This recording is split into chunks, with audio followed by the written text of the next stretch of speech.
Good afternoon, everybody. Welcome to what is usually the morning after show, the morning after the night before. It's the afternoon show, the afternoon after the night before. Newcastle United, historic result in Bakku, Azerbaijan. Biggest ever Champions League scoreline. Some more records broken as well. But what a result. Let's get into it. Qarabag 1, Newcastle United 6.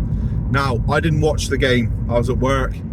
I was hoping to get home before half time. I didn't. I was then hoping, right, I'll get home to watch the second half.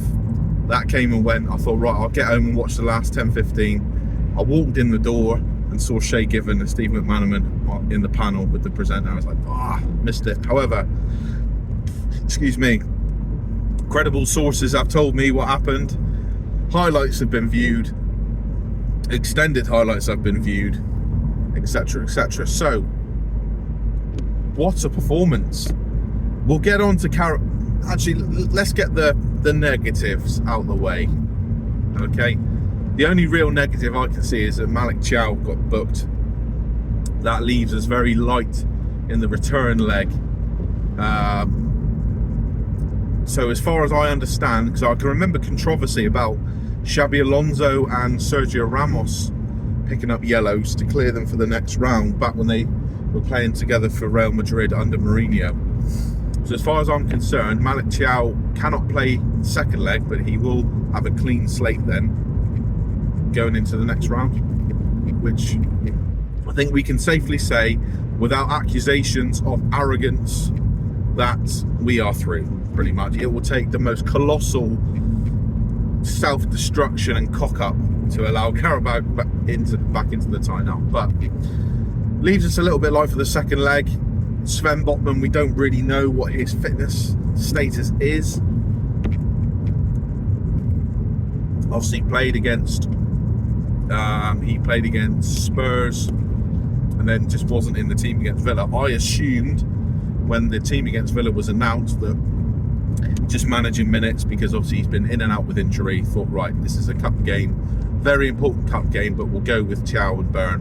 But it seems like he has got some sort of injury. Now, this then leads into the whole scenario of not buying another defender in January, letting Jamal Lascelles go, etc. But there we go.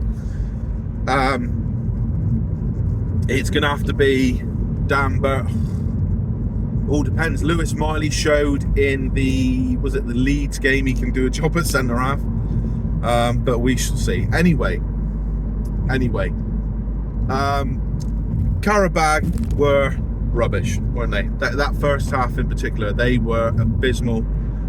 Their defending was about as solid as my bloody haircut at the minute. They were useless, absolutely useless. Much improved in the second half, but you've got to say that coincides with, very similar to the second leg in the League Cup against Man City. Newcastle, there's going to be that natural drop-off. If you're 5-0 up at half-time, there's going to be a natural drop-off in the second half. Let's just manage this game now. Let's see it out. No injuries, no more bookings. But Qarabag were useless in that first half. But let's dovetail that. Why were they so bad? I think it's because Newcastle was so good. We were clinical. There's a few players who didn't have their best game, don't get me wrong. From what I've seen, Anthony Elanga wasn't amazing. Harvey Barnes would have been disappointing not to get on the score sheet. Joe Willett, I don't think, was incredible. But we did enough. And Anthony Gordon, 4 goals in one game. Yes, 2 penalties. But he's now Newcastle United's top Champions League goal scorer ever. Obviously, we're not a team who have populated the Champions League all that much or all that regularly, but 10 goals in the Champions League. I forget, did he score in the Champions League when we were last in it? I don't think he did he? Because we had Miggy, Dan Byrne, Sean, Fabian Schär, 0-0 against AC Milan, 2-1 loss against Milan, Joe Linton, and then Isak scored away at PSG. So he's got all 10 goals this season in the Champions League, which is fantastic for him. Absolutely fantastic for him. Don't get me wrong, I think half of them are penalties, but still. So let's go into it. Barely 2 minutes on the clock. Dan Burn marauds into the midfield, strides into the midfield, plays a lovely little ball. Anthony Gordon, he's through. First time finish, brilliant. What more do you want? That was an Alexander Isak-esque finish. Rolls it into the bottom corner past the goalkeeper. Now, the natural assumption for those less informed would be that the goalkeeper was rubbish. No. Was the goalkeeper let down by his defence? Of course, on numerous occasions, but the goalkeeper was their best player in that first half by a country mile. An absolute country mile. Gonna have to pause it now. I have a call coming in. Apologies. Right, where were we? So the Qarabag goalkeeper was fantastic. If it wasn't for him, it could have been 8-9, arguably 10 in that first half. Obviously 2 penalties. Well, excuse me, we scored 5 goals. Anthony Gordon has another couple of one-on-one situations that are saved. Excuse me, I think Harvey Barnes has a chance that's saved, and there was a few others. But Anthony Gordon goes through, crisp, ruthless finish. We're peppering them with chances. I think the decision to play the 3 wingers across the front 3 was fantastic, because the pace, the power, the dynamism, Qarabag just could not cope with it. Could not cope. They looked like they were lost. They couldn't track the runs. Let's just go back to starting 11. Nick Pope, Lewis Hall left back, Dan Burn, Malik Chiao, Kieran Trippier right back.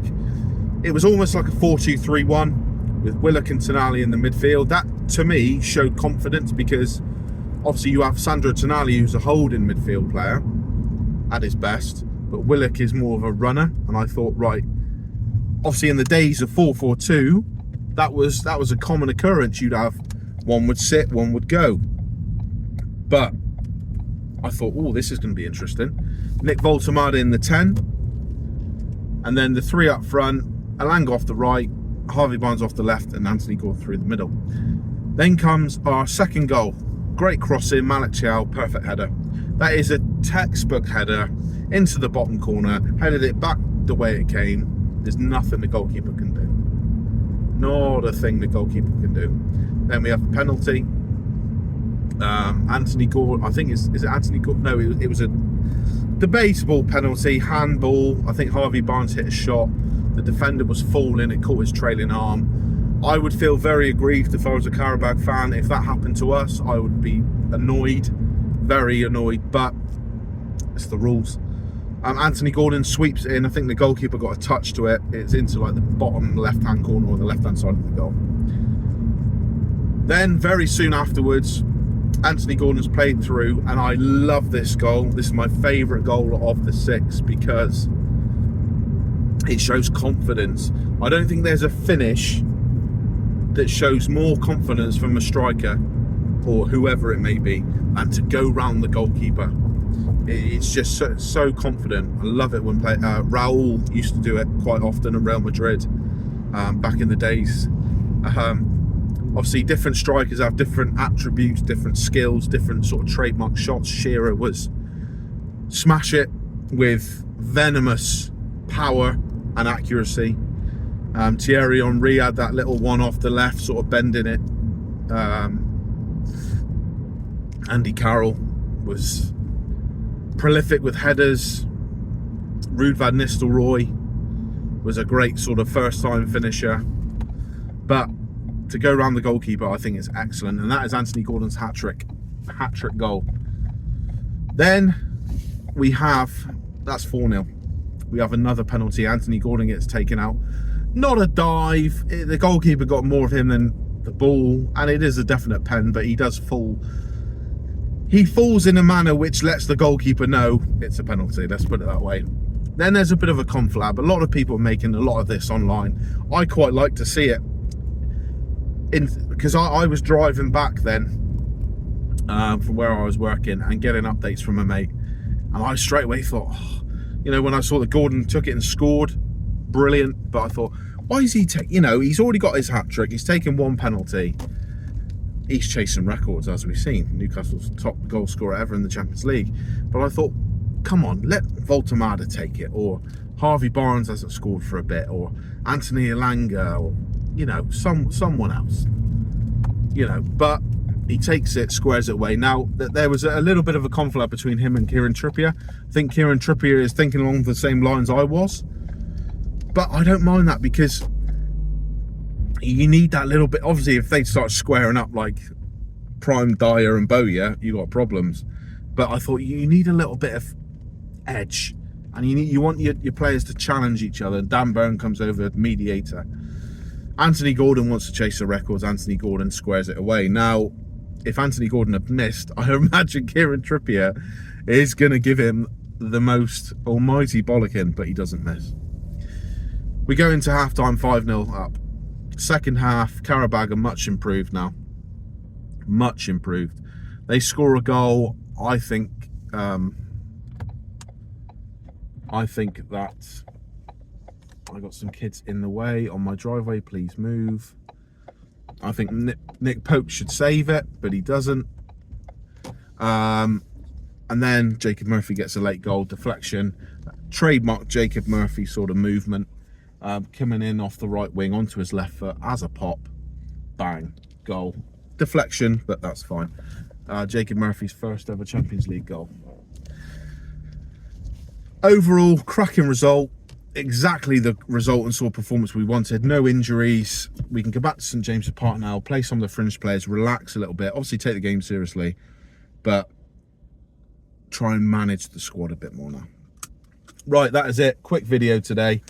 I have my daughter and her friends circling the car, so I'm going to have to call it quits. But yeah, thank you for watching. There will be another video after the City game. We look ahead to that game now. Hopefully we can put out a fully fit, fully strong squad.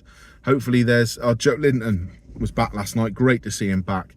Hopefully Lewis Miley and Sven Botman will hear some more about their fitness progress. Obviously we're gutted we'd lost Bruno Guimaraes, but there's nothing we can do about it. Got to get on with it. Bruno Guimaraes has not been injured for any real length of time in his whole Newcastle career. We've now won 2 games without him, which we'd never done before since he signed, so time to get on with it. But yeah, hoping to hear some fitness updates on Lewis Miley, Sven Botman in particular. But there we go, up the Toon, 6-1 in the Champions League. Anthony Gordon is a top Champions League goal scorer for Newcastle United now, done it in a single season.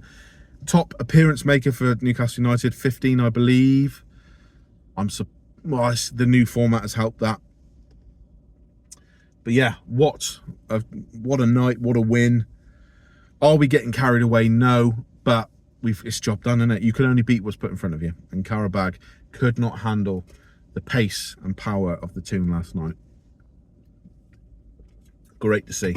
Anyway, thanks for watching. See you later.